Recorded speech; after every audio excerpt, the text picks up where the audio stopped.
ಈ ವರ್ಷದ ಕೊನೆ ಮ್ಯಾಂಗೋ ಪಿಕ್ ಅದು ಪಿಕ್ ಆ್ಯಂಡ್ ಪಿಕ್ನಿಕ್ ಒಳ್ಳೆ ತಾರೀಕಿಗಿತ್ತು. ಅಲ್ಲಿ ಪ್ರವಾಸ ಇರ್ತದೆ, ಅದರಲ್ಲಿ ಊಟ ಇರ್ತದೆ, ಅಲ್ಲಿ ಎಲ್ಲರೂ ಬರ್ಲಕ್ಕ. ಆದರೆ ಲಿಮಿಟೆಡ್ ಸೀಟ್ ಇರ್ತದೆ, ಲಿಮಿಟೆಡ್ ಸೀಟ್. ಎಷ್ಟು ಕಾಯಿ ಇದ್ದು ಅಷ್ಟು ಆದ ತಕ್ಷಣ ಗ್ರೂಪನ್ನು ಕ್ಲೋಸ್ ಮಾಡಿಬಿಡ್ತೇವೆ. ಯಾಕಂದ್ರೆ ನಾನು ಕಂಟ್ರೋಲ್ ಮಾಡೋದಾಗ್ತಿಲ್ಲ. ಯಾಕಂದ್ರೆ ಒಂದು ತೋಟದಲ್ಲಿ ಎಷ್ಟು ಇರುತ್ತೋ ಅಷ್ಟೇ ಜನರನ್ನ ಕಾಯಿ ನೋಡ್ಕೊಂಡು ನಾನು ಗ್ರೂಪನ್ನು ಕ್ಲೋಸ್ ಮಾಡಿಬಿಡ್ತೆ. ಅಲ್ಲಿ ಎಷ್ಟು ಕಾಯಿ ಇರ್ತೋ ಅಷ್ಟೇ. ಮತ್ತು ನೀನು ನೋಡಲು ಬರ್ತಾರ ಅಂತಂದ್ರೆ ದಯಮಾಡಿ ಇಲ್ಲ ಅಂತ ಹೇಳ್ತೇನೆ ನಾನು. ಯಾಕಂದ್ರೆ ನನಗೆ ಕಂಟ್ರೋಲ್ ಮಾಡೋದು ಆಗ್ತಿಲ್ಲ ನನ್ನ ಕೈಯಲ್ಲಿ. ಫಸ್ಟ್ ಯಾರು ಬರ್ತಾ ಇದ್ರಿ ಹಾಕಿ. ನಾನು ನಾಳೆ 8 ಗಂಟೆಗೆ ಓಪನ್ ಆಗ್ತದೆ ಗ್ರೂಪ್ ಇದು. ನಾಳೆ 8 ಗಂಟೆಗೆ ನಿಮ್ಗೆ ಯಾರಿಗೆ ಬರೋಲ್ಲ ಇಷ್ಟ ಇತ್ತು ಅಂತಂದ್ರೆ ಬನ್ನಿ. ಅದಕ್ಕೆ ಯಾರು ಬರ್ಲಕ್ಕ. ಕೊನೆ ಮ್ಯಾಂಗೋ ಪಿಕ್, ಈ ವರ್ಷದ ಕೊನೆ ಮ್ಯಾಂಗೋ ಪಿಕ್ ಅದು ಇದಾಗ್ತಾ ಇತ್ತು. ಆಮೇಲೆ ಈ ಮ್ಯಾಂಗೋ ಪಿಕ್ ನಾನು ಮಾಡ್ತಾ ಇರೋ ಉದ್ದೇಶ ಯಾಕಂತಂದ್ರೆ ಎಲ್ಲರ ಮನೇಲೂ ಮ್ಯಾಂಗೋ ಇತ್ತು. ಯಾರು ಮ್ಯಾಂಗೋ ತಿಂದಿದ್ರು ಯಾರೂ ಇಲ್ಲ ಇಲ್ಲಿ. ಆದರೆ ಬೆಂಗಳೂರಿನಲ್ಲೇ ಯಾರ ಮನೆಯಲ್ಲೂ ತೋಟ ಇರ್ತಿಲ್ಲ ಇಲ್ಲಿ. ಮತ್ತು ಬೆಂಗಳೂರಿನಲ್ಲಿರುವಂಥ ಮಕ್ಕಳಿಗೆ ಇಲ್ಲಿ ಮ್ಯಾಂಗೋ ಹೇಗಾಗ್ತು, ಮ್ಯಾಂಗೋ ಯಾವ ಥರ ಕೀಳೋ, ಮ್ಯಾಂಗೋ ಮರದಲ್ಲಾಗ್ತಾ ಗಿಡದಲ್ಲಾಗ್ತಾ ಅದನ್ನ ಅದ್ರ ಬಗ್ಗೆ ಏನೂ ಐಡಿಯಾ ಇರ್ತಿಲ್ಲ ಅವಕ್ಕೆ. ಅವ್ರಿಗೆ ಮಕ್ಕಳಿಗೆ ಅದ್ರ ಬಗ್ಗೆ ಗೊತ್ತಾಗೋ. ಈಗ ಮ್ಯಾಂಗೋ ಅಂದ್ರೆ ಏನು, ಯಾವ ಥರ ಮ್ಯಾಂಗೋ ಕೀಳೋ, ಯಾವ ಥರ ಹಣ್ಣು ಮಾಡೋ ಮ್ಯಾಂಗೋನ ಅಂತೇಳಿ ಅವರಿಗೆ ಇದ್ರ ಬಗ್ಗೆ ಕೃಷಿ ಬಗ್ಗೆ ಅವಕ್ಕೆ ಆಸಕ್ತಿ ಹುಟ್ಟು ಅವ್ರಿಗೆ ಕೃಷಿ ಬಗ್ಗೆ ಅವರಿಗೆ. ನಾಳೆ ನಮ್ಮ ಮಕ್ಕಳು ರೈತರಾಗೋ. ನಾವೆಲ್ಲ ರೈತರ ಮಕ್ಕಳೇ. ನೀವು ಯಾರೇ ನೋಡಬೇಕು, ನಿಮ್ಮ ಮನೇಲಿ ತೋಟ ಇರುತ್ತೋ, ನಿಮ್ಮ ಅಪ್ಪ ಅಮ್ಮ ತೋಟದಿಂದೇ ಆಗಿರುತ್ತೋ, ನೀವೆಲ್ಲ ರೈತರ ಮಕ್ಕಳೇ. ನಮ್ದು ಅಡಿಕೆ ತೋಟ ಇದ್ದಿಕ್ಕು. ಆದರೆ ಇಲ್ಲಿ ಈಗೆಲ್ಲ ನೋಡ್ತಾ ಇದ್ದ ಬೆಂಗಳೂರಿನಲ್ಲಿ ಎಲ್ಲರೂ ತೋಟ ಮಾಡ್ತಾ ಇದ್ದೋ, ಫಾರಂ ಮಾಡ್ತಾ ಇದ್ದೋ. ನಿಮ್ಮ ಮಕ್ಕಳಿಗೆ ಆ ಥರ ತೋಟದ ಬಗ್ಗೆ ಆಸಕ್ತಿ ಬರಲಿ, ನಿಮಗೂ ತೋಟ ಮಾಡುವಂಥ ಒಂದು ಆಸಕ್ತಿ ಬರಲಿ, ನೀವು ತೋಟ ಮಾಡಿ ಅಂತ ಹೇಳುವಂಥದ್ದು ಎರಡನೇ ಉದ್ದೇಶ ಇದರಿಂದ. ಇದು ಮತ್ತು ಈಗ ಮಾಡ್ತಾ ಇರೋದು ನಾನು ಆಲ್ಮೋಸ್ಟ್ ಬರೀ ಹವ್ಯಕರಿಗೆ. ಇಲ್ಲಿ ಇದ್ದವೆಲ್ಲ 99% ಹವ್ಯಕರಿದ್ದೋ. ಇಲ್ಲಿ ಹವ್ಯಕರಿಗೆ ಬಿಟ್ಟರೆ ನಾನು ಮಾಡ್ತಾ ಇಲ್ಲ. ಯಾಕಂದ್ರೆ ನಮ್ಮವರಿಗೆ ಇದನ್ನು ಮಾಡುವ. ಇದನ್ನು ನಮ್ಮ ಹವ್ಯಕರಿಗೆ ಏನಾದರೂ ಒಂದು ಕೊಡುಗೆ ನನ್ನಿಂದ ಆಗೋಳಿ. ಯಾಕಂದ್ರೆ ಬೇರೆ ನಾನೇನು ದೊಡ್ಡ ಅಂಬಾನಿ ಅಲ್ಲ ಅಥವಾ ಯಾವನೇ ಮನುಷ್ಯ ಅಲ್ಲ, ಸಹಾಯ ಮಾಡೋದು ನನ್ನ ಕೈಯಲ್ಲಿ ಆಗ್ತಿಲ್ಲ. ಅದನ್ನು ನನ್ನ ಕೈಯಿಂದ ಈ ಥರ ಸಹಾಯ ಮಾಡುವ ಜನರಿಗೆ.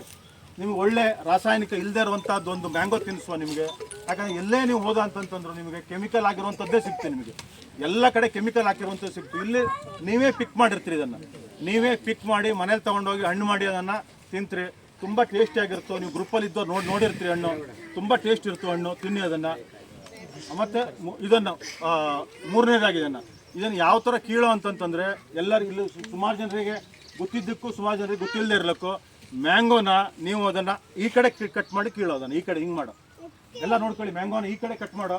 ಈ ಕಡೆ ಕಟ್ ಮಾಡಿಬಿಟ್ರೆ ಕಣ್ಣಿಗೆ ಹೋಗ್ತು ಸೊನ್ನೆ ಹೋದ್ರೆ ಕಡೆಗೆ ಪ್ರತಿ ಪಿಕ್ಕಲ್ಲೂ 2-3 ಜನರಿಗೆ ಕಣ್ಣಿಗೆ ಆಗ್ತಾ ಇದ್ದು. ಮಕ್ಕಳ ಕೈಲೇ ಕೊಯ್ಸಿ. ಆದರೆ ಹಣ್ಣನ್ನು ಕೀಳಿಸ್ಬೇಕಾದ್ರೆ ಈ ಕಡೆಗೆ ಮಾಡಿ ಕೀಳಿಸಿ ಅದನ್ನು.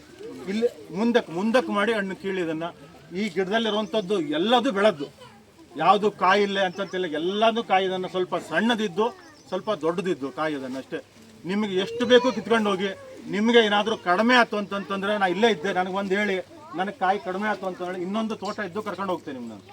ನಿಮ್ಗೆಲ್ಲರಿಗೂ ಸ್ಯಾಟಿಸ್ಫ್ಯಾಕ್ಷನ್ ಆಗ. ಅದಕ್ಕೆ ಗ್ರೂಪಲ್ಲಿ ಹಾಕೋದು ನಾನು. ಇಂತಿಷ್ಟೇ ಜನರು ಬರೋ ಇಲ್ಲಿ ಹೇಳಿ. ಎಲ್ಲರೂ ಬಂದುಬಿಟ್ರೆ ನಿಮ್ಮ ಕಾಯಿ ಸಿಗ್ತಿಲ್ಲ ಯಾರಿಗೂ. ನನಗೆ ಇನ್ನೂ ಬೇಕಾಗಿತ್ತು ಅಂತ ಹೇಳ್ತೀರಿ. ನಿಮ್ಗೆ ಬೇಕಾದಷ್ಟು ಕಿತ್ಕೊಳ್ಳಿ ನೀವು. ಇಲ್ಲ ನನಗೂ ನನಗೆ ಇನ್ನೂ ಬೇಕು ಅಂತಂತಂದ್ರೆ ನನ್ನನ್ನು ಕಾಂಟ್ಯಾಕ್ಟ್ ಮಾಡಿ ಇನ್ನೊಂದು ತೋಟಕ್ಕೆ ಕರ್ಕೊಂಡು ಹೋಗ್ತೇನೆ ನಾನು. ಈಗ ಇವತ್ತಿನ ಕಾರ್ಯಕ್ರಮದಲ್ಲಿ ಇಬ್ಬರನ್ನು ಪರಿಚಯ ಮಾಡ್ತಾ ಇದ್ದೆ. ಫಸ್ಟು ನಮ್ಮ ಒಬ್ಬರು ನಿಮಗೆ ಆಶಾ ಗೇರ್ಗಲ್ ಹೇಳಿ ಗೊತ್ತಿದ್ದು. ಆಶಾ ಗೇರ್ಗಲ್ ಹೇಳಿ ನಮ್ಮ ಹವ್ಯಕರದ್ದೇ ದೊಡ್ಡ ಕವಿ ಇದ್ದು. ಅವರ ಹಸ್ಬೆಂಡು ಇಲ್ಲಿ ಬಂದಿದ್ರು, ನಮ್ಮ ರಜತ್ ಮೌರ್ಯಾಳಿ. ಬನ್ನಿ, ರಜತ್ ಮೌರ್ಯಾಳಿ. ಇವ್ರದ್ದು ವೈಕುಂಠ ಸಮಾರಾಧನೆ ಹೇಳೋ ಒಂದು ಪಿಕ್ಚರ್ ಬರ್ತಾ ಇತ್ತು. ಇವ್ರ ಪಿಕ್ಚರ್ ಹೀರೋ. ವೈಕುಂಠ ಸಮಾರಾಧನೆ ಹೇಳುವಂಥ ಒಂದು ಫಿಲ್ಮ್ ಬರ್ತಾ ಇದ್ದು. ಆ ಫಿಲ್ಮ್ ಹೀರೋ ಇವರು. ಫಸ್ಟ್ ಟೈಮು ಅವರು ಇರ್ಲಿ ಗೊತ್ತಾಗ್ತಾ ಇದ್ದು ನಿಮಗೆಲ್ಲ ಗೊತ್ತಾಗಿದ್ರೆ ಫಸ್ಟ್ ಟೈಮ್ ಇಂಟ್ರೊಡ್ಯೂಷನ್ ಆಗ್ತಾ ಇದ್ದ. ಇವ್ರ ಪಿಕ್ಚರ್ ಆಲ್ಮೋಸ್ಟ್ ಡಿಸೆಂಬರಲ್ಲಿ ರಿಲೀಸ್ ಆಗ್ತು ಅಂತ ಹೇಳಿದ್ದು. ಈಗ ಇವರು ಒಂದು 2 ಮಾತಾಡ್ತಿರೋದು ಆದ್ಮೇಲೆ ಇನ್ನು ಮುಂದಕ್ಕೆ ಹೋಗ್ತು. ಫಸ್ಟ್ ಇವ್ರು ಮಾತಾಡ್ತಾರೆ, 2 ಮಾತು ಮಾತಾಡ್ತೀವಿ. ಎಲ್ರಿಗೂ ನಮಸ್ಕಾರ. ಫಸ್ಟ್ ನಾನು ಥ್ಯಾಂಕ್ಸ್ ಹೇಳ್ಬೇಕು ಇವರಿಗೆ. ಯಾಕೆಂದರೆ ಇದೊಂದು ದೊಡ್ಡ ಇವೆಂಟ್. ಈ ಥರ ಬೆಂಗಳೂರಲ್ಲಿ ಭಾನುವಾರ ಟೈಮ್ ಬಿಟ್ಕೊಂಡು ಯಾರೂ ಬರೋಕ್ಕೆ ಸಾಧ್ಯನೇ ಇಲ್ಲ. ನಾನೇ ಬರ್ತಾ ಇರಲಿಲ್ಲ. ಅವ್ರಿಗೆ ಬರ್ತೀನಿ ಸುಮಾರು ಸರಿ ಕಾಗೆ ಹಾರಿಸ್ಬಿಟ್ಟಿದ್ದೀನಿ.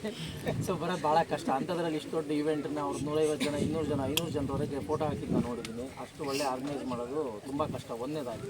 ಎರಡನೇದಾಗಿ ಅದರಲ್ಲಿ ಏನಾದರೂ ಒಂದು ಪಾಸಿಟಿವ್ ಇಲ್ಲದೆ, ಅಂದರೆ ತನಗೆ ಲಾಭ ಇಲ್ಲದೆ ಮಾಡೋದು ಇನ್ನೂ ಕಷ್ಟ. ಅದು ಇವತ್ತಿನ ಜನತೆಗೆ ಎಲ್ಲ ಕಲಿಯಂಥದ್ದು ಶ್ಯಾಮಸುಂದರ್ ಹೆಗಡೆ ಅವರಿಂದ. ಆಮೇಲೆ ಇಷ್ಟು ಜನ ಬಂದು ಇಷ್ಟು ಜನ ಒಂದು ಆರ್ಗನೈಸೇಷನ್ ಮಾಡಿ ಅವ್ರನ್ನೆಲ್ಲ ಚೆನ್ನಾಗಿ ಇದು ಮಾಡಿ, ಆಮೇಲೆ ಇವರು ತೋಟಕ್ಕೂ ಹೆಲ್ಪ್ ಮಾಡಿ ಒಂದು ಒಳ್ಳೆ ಪರ್ಪಸ್ ಇಟ್ಕೊಂಡು ಮಾಡಿರ್ತಾರೆ. ಯಾವುದೇ ಒಂದು ಕಮಿಷನ್ ಎಲ್ಲ ತಪ್ಪಿಸ್ಬೇಕು ಅಂತ. ಸೊ ಅದೊಂದು ತುಂಬ ಒಳ್ಳೆಯ ಉದ್ದೇಶ ಇಟ್ಕೊಂಡಿದ್ದಾರೆ. ಅವರಿಗೊಂದು ಚಪ್ಪಾಳೆ ಹೊಡೆದ್ಬಿಡಿ. ಆಮೇಲೆ ನಮ್ಮದು ವೈಕುಂಠ ಸಮಾರಾಧನೆ ನೀವು ಪೋಸ್ಟರ್ ನೋಡಿರ್ತೀರ. ನಮ್ಮದು ಹಿಂದ್ಗಡೆ ಫೋಟೋ ಇದೆ. ಅದರಲ್ಲಿ ಏನಂದರೆ ಡೆತ್ ಕಾರ್ಡು. ನಿಮಗೆಲ್ಲರಿಗೂ ವೈಕುಂಠ ಸಮಾರಾಧನೆ ಕಾರ್ಡ್ ಗೊತ್ತಲ್ವಾ? ಸೊ ನಮ್ಮದು ವೈರಲ್ ಆಗಿದೆ, ಒಂದು 3 ಕೋಟಿ ವ್ಯೂಸ್ ಆಗಿದೆ, ಒಂದು 6-7 ಲಕ್ಷ ಲೈಕ್ಸ್ ಆಗಿದೆ, ಒಂದು 25,000 ಶೇರ್ ಆಗಿದೆ. ಸೊ ನೀವೆಲ್ಲರೂ ನೋಡಿರ್ತೀರಾ. ಹೆಚ್ಚು ಕಡಿಮೆ ನಮ್ದು ಅಕ್ಟೋಬರ್ ಟು ಡಿಸೆಂಬರ್ ಮಧ್ಯದಲ್ಲಿ ಎಲ್ಲ ಸಿನಿಮಾ ರಿಲೀಸ್ ಸದ್ಯದಲ್ಲಿ ಅನೌನ್ಸ್ ಮಾಡ್ತೀನಿ, ಅದು ಇವರು ಹಾಕ್ತಾರೆ. ನಮ್ಮ ವೈಫ್ ಆಶಾ ಹೆಗಡೆ ಅವರು ಪ್ರೊಡ್ಯೂಸರು. ನಿಮ್ಗೆಲ್ಲರಿಗೂ ಗೊತ್ತು, ಗಂಡ ಇದ್ರೆ ಹೆಂಡ್ತಿನೇ ಪ್ರೊಡ್ಯೂಸರ್ ಅಂತ. ಎಲ್ಲರ ಮನೇಲಿರೋಂಗೆ ನಮ್ಮ ಮನೆಯಲ್ಲೂ ಹೋಮ್ ಮಿನಿಸ್ಟರ್ ಅವರೇ. ಸೊ ಅವ್ರ ಹೆಸರು ಹಾಕಿದ್ದೀನಿ, ಆಶಾ ಗೇರ್ಗಲ್ ನಮ್ಮೂರ ಹೆಸರು ಹಾಕಿದ್ದೀನಿ. ಸೊ ನೀವೆಲ್ಲರೂ ನೋಡಿ ಸಿನಿಮಾ. ಒಂದು ಈ ನಮ್ಮ ಸಮಾಜ, ನಮ್ಮ ಪೂರ್ವಜರು ಏನು ಕೊಟ್ಟಿದ್ದಾರೆ ಸಂಸ್ಕೃತಿಯಲ್ಲಿ, ನಮ್ಮ ಶ್ಲೋಕಗಳೇನಿದೆ ಅದೆಲ್ಲ ನಮ್ಮದರಲ್ಲಿರುತ್ತೆ. ನಾನು ಮೂಲತಃ ಮಹಾವಿಷ್ಣು ಪರಮ ಭಕ್ತ. ಸೊ ಕೃಷ್ಣನ್ನೇ ಮೇಯ್ನ್ ಸ್ಟೋರಿ ಮಾಡ್ಕೊಂಡಿದ್ದೀನಿ, ಭಗವದ್ಗೀತೆ ಕೃಷ್ಣನೆಲ್ಲ. ಸೊ ಈ ಥರದ ಒಂದು ಕಮರ್ಷಿಯಲ್ ಸಬ್ಜೆಕ್ಟ್ ಲವ್ ಸ್ಟೋರಿನೂ ಇದೆ, ನಿಮ್ಮ ಸಂಜೆ ತೆಗಡೆ ಸಾಂಗು ಇರುತ್ತೆ. ಸೊ ಅದನ್ನೆಲ್ಲ ನೋಡಿ ಎಂಜಾಯ್ ಮಾಡಿ ಬಂದಾಗ ಇವರು ನಮ್ದು ಈಗ ಇನ್ನೊಂದು 5 ದಿನ ಶೂಟ್ ಇದೆ ಅಷ್ಟೇ, ಮುಂದಿನ ತಿಂಗಳು. ಸೊ ಆಮೇಲೆ ಪೋಸ್ಟ್ ಪ್ರೊಡಕ್ಷನ್ ನಡೀತಾ ಇದೆ, ಎಡಿಟಿಂಗ್ ಎಲ್ಲ ನಡೀತಾ ಇದೆ. ಸೊ ಮುಂದಿನ ಕೆಲಸಗಳನ್ನೆಲ್ಲ ನೋಡ್ಕೊತಿದ್ದಾರೆ, ಅವಾಗ ನೋಡಿ ಸಪೋರ್ಟ್ ಮಾಡಿ ಅಂತ ನಾನು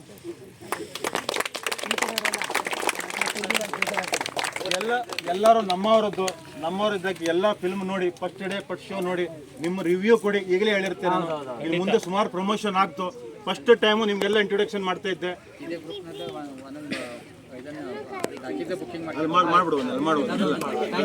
ಥ್ಯಾಂಕ್ಸ್ ಫಾರ್ ದ ಸಪೋರ್ಟ್. ಆಮೇಲೆ ಇವತ್ತು 6 ಜೊತೆಗೆ ಸಪೋರ್ಟ್ ಮಾಡ್ತೀರಾ, ಯಾರು RCB ಇರೋ ಜೊತೆಗೆ, ಮುಂದೆ ನನಗೆ ಈರೋ ಜೊತೆ ಸಪೋರ್ಟ್ ಮಾಡಿ. ಮಂಗಲ ಈಗ ನಿಮ್ಗೆ ಇನ್ನೊಂದು ಪರಿಚಯ ಮಾಡ್ತಾ ಇದ್ದೆ. ಮಂಗಲ ರಾಗ್ ಹೆಗಡೆ ಹೇಳಿ. ಮಂಗಲ ರಾಗ್ ಹೆಗಡೆ ಹೇಳೋಕ್ಕಿಂತನೂ ಇಂಗು ಮೆಣಸು ಅಂತಂದ್ರೆ ಎಲ್ಲರಿಗೂ ಗೊತ್ತಿರುತ್ತೆ.